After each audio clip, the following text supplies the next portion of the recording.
நாட்டின் எரிபொருள் நிலைமை. மத்திய கிழக்கில் போர் நிலைமை தொடர்பில் செய்திகள் வந்தவுடன் நேற்றிரவு முதல் நாட்டின் பல பகுதிகளிலும் உள்ள எரிபொருள் நிரப்பு நிலையங்களில் நீண்ட வரிசைகள் காணப்பட்டன. இன்று நாள் முழுவதும் வரிசைகள் தொடர்ந்ததை அவதானிக்க முடிந்தது. சிலர் காரணம் எதுவுமின்றி வரிசையில் நின்றதை அவதானிக்க முடிந்தது.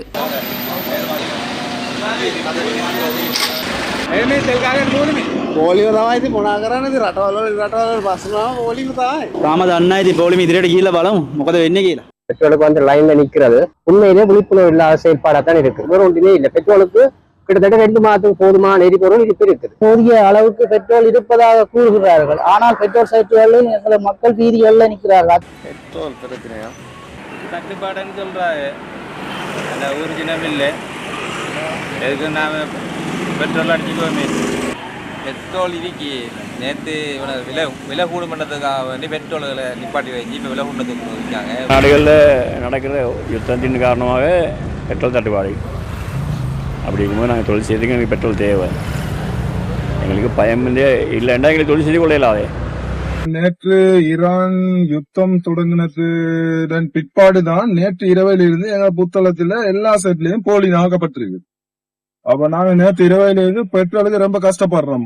ஈரான் அமெரிக்கா பிரச்சனை நடக்குது தானே, அதால பெட்ரோல் வராதுன்னு சொல்லி மக்கள் பெட்ரோல் இல்லாம அடிக்கிறதுக்காக இது போலியில் நிக்கிறாங்க. எல்லாரும் போலியில நிக்கிறாங்க, நாங்களும் நிக்கிறோம். பெட்ரோலுக்கு இப்படி தட்டுப்பாடுன்னு சொல்றாங்க. பெட்ரோலிய கூட்டுத்தாபனம் வழமை போன்று இன்றும் எரிபொருள் விநியோகத்தை முன்னெடுத்தது. நாளையும் எரிபொருள் விநியோகம் தொடரும் என பெட்ரோலிய கூட்டுத்தாபனம் தெரிவித்துள்ளது. நிலோஷன், ஒரு புறம் மத்திய கிழக்கு நாடுகளில் பதற்ற நிலைமை அதிகரித்த வண்ணம் இருக்கின்றது. இந்த நிலையில் ஓர்மோஸ் நீரிணையும் தாக்கக்கூடும் என்றொரு அச்சம் மக்கள் மத்தியிலேயே தற்போது நிலவியிருக்கின்றது. இதற்கமைய நாடளாவிய ரீதியில் உள்ள எரிபொருள் நிரப்பு நிலையங்களில் மக்கள் வரிசைகளில் நிற்பதை நம்மால் அவதானிக்க முடிந்தது. ஏன் இந்த தேவையற்ற அச்சமும் வரிசையும்? தனுஷா, இது தொடர்பாக நாங்கள் விரிவாக பேச வந்தோம். குறிப்பாக நாங்கள் பார்க்கலாம், நாங்கள் முதல் பார்த்தது போல மக்கள் ஏன் வரிசையில் இருந்தார்கள் என்று கேட்கின்ற பொழுது அவர்கள் பல கருத்துக்களை தெரிவித்திருந்தார்கள். இந்த ஓமோஸ் நீரிணை என்று சொல்லுகின்ற பொழுது அதனுடைய இருப்பு காணப்படுவது Saudi Arabia, Oman, Iran, Iraq, Pakistan உள்ளிட்ட நாடுகளை அண்மித்ததாக இந்த நீரிணை காணப்படுகிறது. ஒரு சிறிய இடம் ஈரானை அண்மித்ததாக இருக்கக்கூடியது. அந்த பகுதி தான் மூடப்பட்டிருந்த பகுதியாக இதுவரையிலே காணப்பட்டது. ஆனாலும் கூட நாட்டிலே இந்த எரிபொருள் தட்டுப்பாடு ஏற்பட போகிறது என்ற ஒரு அச்சம் ஏற்படுவதற்கான காரணம், இந்த தாக்குதல்கள் இடம்பெறுகின்ற பொழுதோ அந்த நீரிணை மூடப்பட்டால் அதனூடாக விநியோகிக்கப்படக்கூடிய எரிபொருள் விநியோகம் தடைபடும் என்பதன் காரணமாக எரிபொருள் தட்டுப்பாடு ஏற்படலாம் என்ற ஒரு அச்சம் மக்கள் மத்தியிலே இருந்தது. ஆனால் அது ஏற்படுவதற்கான சாத்தியப்பாடு இல்லை என்பது உறுதிப்படுத்தப்பட்டிருக்கிறது. குறிப்பாக இந்த ஓமோஸ் நீரிணையின் ஊடாக விநியோகிக்கப்படக்கூடிய எரிபொருள் சர்வதேச ரீதியை பொறுத்தவரையிலே சர்வதேச நாடுகள் கொள்வனவு செய்கின்றன 20% தான் அவ்வாறு விநியோகிக்கப்படுகிறது. அவ்வாறு அந்த நீரிணை மூடப்படுமாக இருந்தாலும் கூட ஏனைய வழிகளினூடாக எரிபொருள் விநியோகம் முன்னெடுக்கப்படும். அதனூடாக எரிபொருள் சர்வதேச நாடுகளுக்கு கிடைக்கும். இலங்கையை பொறுத்தவரையிலே சிங்கப்பூரிலிருந்து கூடிய அளவிலான எரிபொருளை கொள்வனவு செய்கிறது. சிங்கப்பூர் தன்னிடம் கையிருப்பை வைத்துக் கொண்டுதான் நாடுகளுக்கு தரும். எனவே அவ்வாறு சிங்கப்பூர் விநியோக நடவடிக்கைகளை ஸ்தம்பிதம் அடைகின்ற அளவுக்கு கொண்டு செல்வதற்கான வாய்ப்புகள் இல்லை. எனவே நாட்டுக்கு எரிபொருள் தொடர்ச்சியாக கிடைப்பது உறுதி செய்யப்பட்டிருக்கிறது அரசாங்க தரப்பிலிருந்தும். அதே போன்று பெட்ரோலிய கூட்டுத்தாபனம் கூட இதனை உறுதிப்படுத்தி தெரிவித்திருந்தது.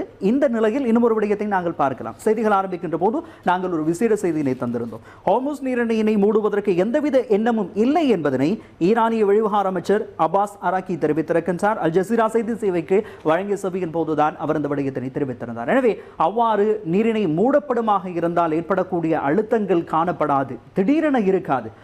ஏற்படலாம் விநியோக சிக்கல், ஆனாலும் கூட அவ்வாறு நாட்டுக்கு திடீரென ஒரு சிக்கல் ஏற்படாது என்பதை தொடர்ச்சியாக நாங்கள் வலியுறுத்த வேண்டியதாக இருந்தது. அதே போன்று விலை அதிகரிப்பு தொடர்பாகவும் பலர் பேசியிருந்தார்கள். விலை அதிகரிப்பு என்று சொல்லுகின்ற பொழுது சில நாடுகளுக்கு இடையிலே மோதல் ஏற்படுகின்ற பொழுது விலை அதிகரிப்பு ஏற்படலாம். ஆனாலும் அது சடுதியாக ஏற்படக்கூடிய ஒரு விடயம் இல்லை, பொதுவாக இடம்பெறக்கூடிய ஒரு விடயமாகத்தான் இருக்கிறது. இவ்வாறு இருக்கின்ற பொழுது நாட்டிலே இன்றைய நாளில் மிக முக்கியமாக 13 லட்சம் டீசல், அதே போன்று 20 லட்சம் லிட்டர் பெட்ரோல் விநியோகிக்கப்பட்டிருக்கிறது. கையிருப்பு எவ்வாறு இருக்கிறது, நாட்டினுடைய நிலை எப்படி இருக்கிறது என்பதனை அதிகாரிகளும் தெளிவுபடுத்தினார்கள். அதனை நாம் பார்க்கலாம். நெருக்கடியை உருவாக்க எந்த காரணமும் இல்லை. எங்களிடம் 37 நாட்களுக்கு போதுமான பெட்ரோல், 35 நாட்களுக்கு டீசல், 75 நாட்களுக்கு சூப்பர் டீசல் உள்ளன. 47 நாட்களுக்கு விமானங்களுக்கு எரிபொருள் பெற்றுக்கொள்ள முடியும். எண்ணெய் இருப்புகளில் எங்களுக்கு எந்த பிரச்சனையும் இல்லை. கடந்த ஆண்டு பெற்ற எண்ணெய் இவை. நாம் உண்மையில் சுத்திகரிக்கப்பட்ட எண்ணெயை எடுத்துக்கொண்டால் அதில் பெரும்பாலானவை இந்தியா மற்றும் சிங்கப்பூரிலிருந்து வந்தவை. இது மட்டும் ஓமானில் இருந்து வந்துள்ளது. ஹோர்முஸ் நீரிணை மூடப்பட்டிருப்பது அதில் எந்த பாதிப்பையும் ஏற்படுத்தாது. முற்பதிவு செய்யப்பட்டவையும் இந்தியா மற்றும் சிங்கப்பூரிலிருந்து தான் வருகை தர உள்ளது. ஏப்ரல் மற்றும் மே மாதம் வரை எண்ணெய் இருப்புகளை முற்பதிவு செய்துள்ளோம். அதன் பின்னர் அந்த இருப்புகளை பெறுவதில் எந்த பிரச்சனையும் இல்லை. எனவே மக்கள் வெயிலில் நின்று கொண்டு எண்ணெயை வாங்குவதில் எங்களுக்கு செய்வதற்கு ஒன்றுமில்லை. மிகுந்த பொறுப்புடன் நாங்கள் தொடர்ந்து எண்ணெய் விநியோகத்தை வழங்குகின்றோம். ஆனால் இதற்கிடையே மோசடிக்காரர்கள் கொள்கலன்களில் எண்ணெயை நிரப்பி இங்கே வியாபாரம் செய்ய முயன்றுள்ளனர். அதை நாங்கள் அவதானித்து வருகின்றோம். கொள்கலன்களில் எண்ணெய் வழங்க வேண்டாம் என்று அனைத்து எரிபொருள் நிரப்பு நிலையங்களுக்கும் அறிவித்துள்ளோம். போலீசாரும் இதில் தலையிட்டுள்ளனர். தேவையற்ற முறையில் சேகரித்தால் சட்ட நடவடிக்கை எடுப்போம். தேவையற்ற பீதியை உருவாக்காமல் வழமையான முறையில் செயற்படுமாறு பொறுப்புடன் கூறுகின்றோம். எரிபொருள் விநியோகத்தில் எந்த இடையூறும் இல்லை என எரிசக்தி அமைச்சும் உறுதிப்படுத்தியுள்ளது. இது குறித்து தேவையற்ற அச்சமடைய தேவையில்லை என அமைச்சின் செயலாளர் உதயங்க ஹேமபால தெரிவித்தார்.